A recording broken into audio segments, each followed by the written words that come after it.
Hi hello friends, ಎಲ್ಲರೂ ಹೇಗಿದ್ದೀರಾ? ಏನು ಬೆಳಗ್ಗೆ ಇದೇನಪ್ಪ ಇಷ್ಟು ಗಲೀಜಾಗಿ ವಿಡಿಯೋ ತೋರಿಸ್ತಾ ಇದ್ದಾರೆ, ಎಲ್ಲ ಮನೆಯೆಲ್ಲ ಕ್ಲೀನ್ ಮಾಡೋಕ್ಕೆ ಕಸ ಎಲ್ಲ ಹರಿಕೊಂಡಿದ್ದಾರೆ ಅನ್ಕೋತಾ ಇದ್ದೀರಾ?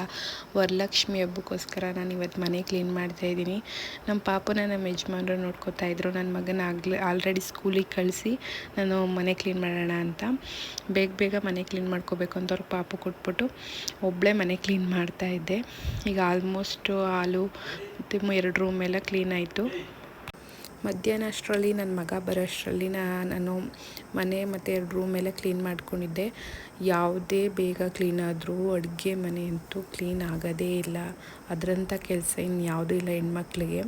ವರಲಕ್ಷ್ಮಿ ಹಬ್ಬಕ್ಕೆ ಸೀರೆ ಶಾಪಿಂಗಿಂತ ಹಿಡಿದು ದೇವ್ರ ಅಲಂಕಾರ ಮಾಡೋದ್ರವರೆಗೂ ಹೆಣ್ಮಕ್ಳು ಎಷ್ಟು ತಲೆ ಕೆಡಿಸ್ಕೊಂಡಿರ್ತಾರೆ ಅಂತ ಹೆಣ್ಮಕ್ಳಿಗೆ ಗೊತ್ತು.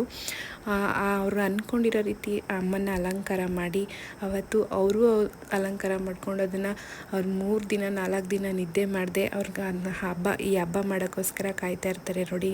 ಅದು ನೆಕ್ಸ್ಟ್ ಅದು ರಿಸಲ್ಟ್ ಅವ್ರು ಅಂದ್ಕೊಂಡಾಗೆ ದೇವ್ರನ್ನ ರೆಡಿ ಮಾಡಿ ಹಬ್ಬ ಆಚರಿಸ್ತಾರಲ್ಲ, ಆ ಹೆಣ್ಮಕ್ಳಲ್ಲಿರೋ ಖುಷಿ ಈ ಹಬ್ಬದಲ್ಲಿ ಯಾವುದ್ರಲ್ಲೂ ಇಲ್ಲ ಅಂದ್ಕೊತೀನಿ. ಆದ್ರೂ ನೋಡಿ, ಎಷ್ಟು ಹೆಣ್ಮಕ್ಳಿಗೋ ಎಷ್ಟೇ ಮಾಡ್ರನ್ ಆಗಿರಲಿ ಈ ಹಬ್ಬ ಮಾಡೋಕ್ಕೋಸ್ಕರ ಶ್ರದ್ಧೆ ಭಕ್ತಿಯಿಂದ ಮನೆಯೆಲ್ಲ ಕ್ಲೀನ್ ಮಾಡಿ ಅಮ್ಮನಿಗೆ ರೆಡಿ ಮಾಡಬೇಕು ಅಂತ ಸೀರೆಯಿಂದ ಹಿಡ್ದು ಅಮ್ಮಂಗೆ ಅಲಂಕಾರ ಮಾಡೋದ್ರಿಂದ ತುಂಬ ತಲೆ ಕೆಡಿಸ್ಕೊತಾರೆ. ನನಗೂ ಅಷ್ಟೇ ತುಂಬ ಇಷ್ಟ. ಈ ಹಬ್ಬನ ನಾನು ಮದುವೆ ಆದಾಗಲಿಂದ ನಮ್ಮ ಮನೇಲಿ ನಡ್ಸ್ಕೊಂಬರ್ತಾಯಿದ್ದೀನಿ ನೋಡಿ. ಯಾವ ಕೆಲಸ ಮುಗಿದ್ರೂ ಪಾತ್ರೆ ಕೆಲಸ ಮುಗಿಯಲ್ಲ. ನನ್ನ ಮಗ ನಾನು ಹೆಲ್ಪ್ ಮಾಡ್ತೀನಿ ಅಮ್ಮ ಅಂತ ಅವ್ನ ಕೆಲಸ ಅವ್ನು ಮಾಡ್ತಾಯಿದ್ದಾನೆ. ಬೇಡ ಮಗನೆ ಅಂತ ಹೇಳಿದ್ರು. ಪಾತ್ರೆ ಎಲ್ಲ ತೊಳೆದಿಟ್ಟು ಈಗ ಮನೆಯೆಲ್ಲ ಆಲ್ಮೋಸ್ಟ್ ಕ್ಲೀನ್ ಮಾಡಿದ್ದೀನಿ. ಇಷ್ಟು ಕ್ಲೀನ್ ಮಾಡಿ ನೆಕ್ಸ್ಟ್ ಇನ್ನೊಂದು ಸ್ವಲ್ಪ ಕೆಲಸನ ನಾಳೆಗೆ ಇಟ್ಕೊತೀನಿ.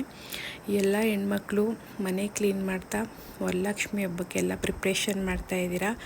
ಎಲ್ರಿಗೂ ಒಳ್ಳೆಯದಾಗಲಿ. ಲಕ್ಷ್ಮೀ ದೇವಿ ಎಲ್ಲರೂ ಮನೆಯಲ್ಲೂ ಬಂದು ನೆಲೆಸಲಿ.